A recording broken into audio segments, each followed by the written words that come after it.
बिस्मिल्लाहिर्रहमानिर्रहीम। अस्सलाम वालेकुम बख्तावर इस्लामिक टीवी के मुअज़्ज़िज़ नाज़रीन, उम्मीद करती हूँ कि अल्लाह पाक के फ़ज़ल व करम से आप सब खैर व आफ़ियत से होंगे। करोड़ों दुरूद व सलाम हो कमली वाले आका मोहम्मद सल्लल्लाहु अलैहि वसल्लम पर, जो ख़ातमुल नबी हैं, जिनके बाद ना कोई नबी है ना रसूल है। लाखों करोड़ों दुरूद व सलाम हो अहले बैत पर।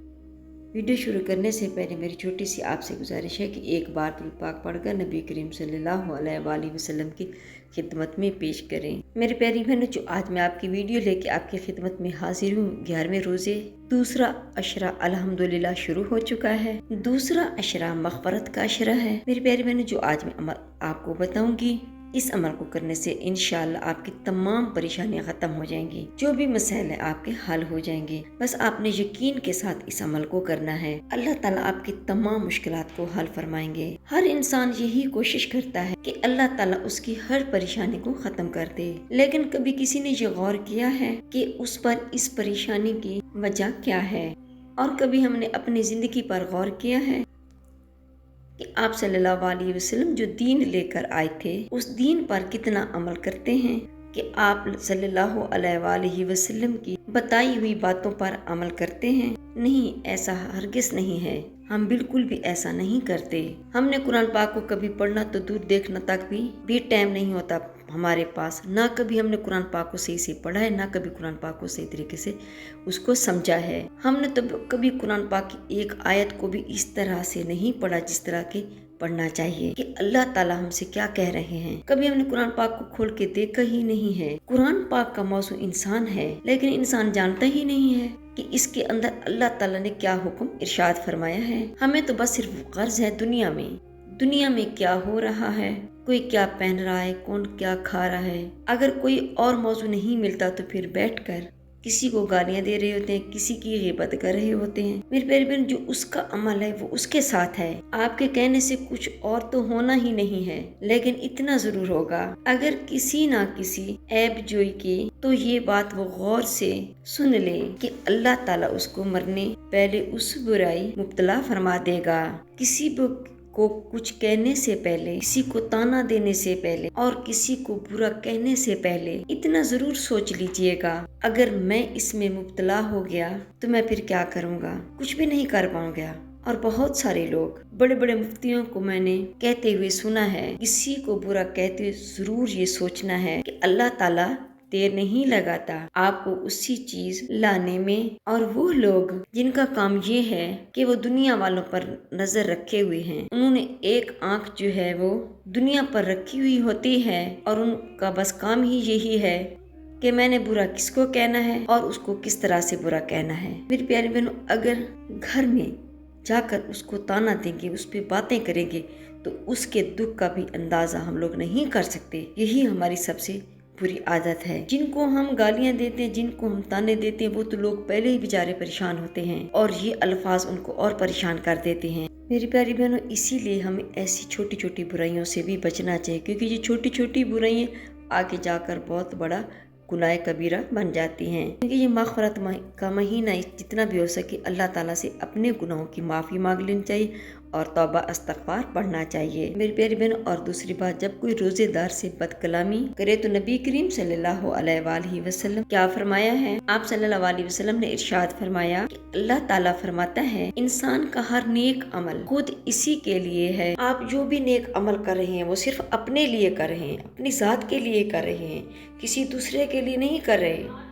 अगर आप किसी में ऐब जोई कर रहे हैं, आप क्यों कर रहे हैं ऐसा? क्यों दिल आजारी कर रहे हैं दूसरों की? अल्लाह ताला इसको नापसंद फरमाते हैं। मगर जो रोजादार है, रोजा रखता है, वो खास अल्लाह ताला के लिए ही रखता है। जो अल्लाह ताला के लिए खास रोजा रखता है, तो फिर आपको ये शोभा नहीं देता कि आप लोगों की ऐब जोइयां करें। और अल्लाह ताला इरशाद फरमाते हैं, जो बंदा रोजा रखता है वो खास मेरे लिए रखता है और मैं ही इसका बदला दूंगा। रोजा गुनाहों के लिए एक ढाल है। अगर कोई रोजे से हो तो उसे कोई फाश गोई नहीं करनी चाहिए, ना उसको शोर मचाना चाहिए। हाँ, अगर कोई शख्स उसको गाली देना चाहे شور مچائے، لڑائی کرنا چاہے، تو پھر اس کا جواب صرف یہ ہو میں روزے دار ہوں، میں روزے سے ہوں، اس ذات کی قسم جس کے ہاتھ میں نبی کریم صلی اللہ علیہ وآلہ وسلم کی جان ہے، روزے دار کی بو تک اللہ تعالیٰ کے نزدیک مجھ سے زیادہ، خوشبو سے بھی زیادہ بہترین ہے۔ اللہ تعالیٰ کو روزے دار کی مشک بہت زیادہ پسند ہے، اور اللہ تعالیٰ روزے دار کو 2 خوشیاں عطا کرے گا۔ ایک، جب وہ روزہ افطار کرتا ہے تو وہ بہت زیادہ خوش ہوتا ہے، اور دوسرا جب وہ اپنے رب سے ملاقات کرتا ہے۔ میری پیاری بہنوں، چلتی ہوں آج کے وظیفے کی طرف۔ آج کا وظیفہ 11ویں روزہ کی حوالے سے ہے۔ آج دوسرا عشرہ شروع ہو چکا ہے۔ میری اللہ تعالیٰ سے دعا ہے کہ اللہ تعالیٰ تمام بہن بھائیوں کی تمام پریشانیوں کو، تمام مسائل کو حل کر دے، آمین۔ میری پیاری بہنوں، یہ بہت خوبصورت عشرہ ہے، حدیث بزرگان سے منسوب ہے مغفرت حاصل کرنے کی جو دعائیں ہیں، انشاءاللہ جو فجر صبح سے لے کر رات تک ہیں، تو انشاءاللہ بتاؤں گی، تو آپ نے اسی طرح کرنا ہے کہ دونوں جہان بھلائیاں اور خیریں آپ کو ملیں، اور اللہ تعالیٰ آپ تمام مسلمانوں کے صغیرہ کبیرہ گناہوں کو معاف فرما دے۔ آپ نے نماز بعد صبح 33 مرتبہ 11ویں روزے کے دن اللہ تعالیٰ کے یہ 2 نام، یا غفورو یا رحیمو، یہ 2 نام آپ نے 33 مرتبہ پڑھنے ہیں، اور بعد نماز ظہر آپ نے 11 مرتبہ یا رحیمو یا ودودو پڑھنا ہے۔ آپ نے اس کو ضرور اپنے ذہن میں رکھنا ہے کہ یہ ہر حاجت اور ہر پریشانی کے لیے ہیں، کیونکہ میری پیاری بہنوں، جو بھی انسان روزے سے ہوتا ہے اللہ تعالیٰ اس کی دعائیں سن تو رہے ہوتے ہیں، اور کہا جاتا ہے کہ جو حاملہ نے، جنہوں نے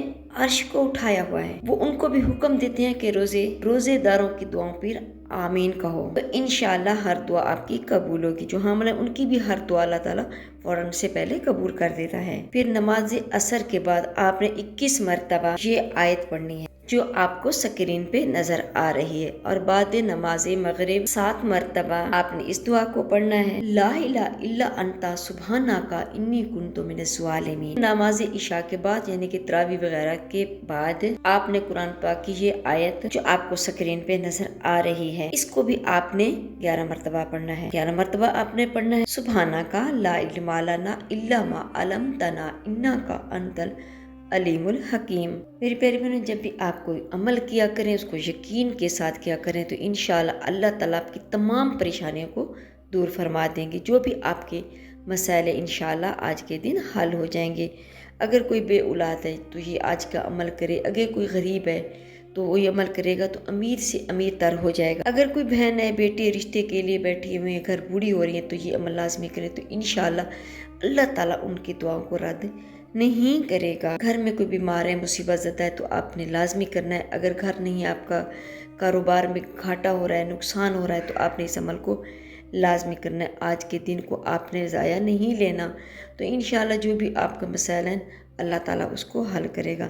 میری پیاری بہنوں، میری کوشش تو یہ ہوتی ہے کہ اچھی سے اچھی ویڈیو لے کے آپ کی خدمت میں پیش کروں، تاکہ آپ کی معلومات میں اضافہ ہو اور آپ زیادہ سے زیادہ سے فائدہ بھی اٹھا سکیں۔ اور چھوٹی سی گزارش کروں گی کہ میری ویڈیو دوسرے بہن بھائی کے ساتھ شیئر کر دیا کریں، تاکہ وہ بھی اس سے فائدہ اٹھا سکیں۔ جزاک اللہ۔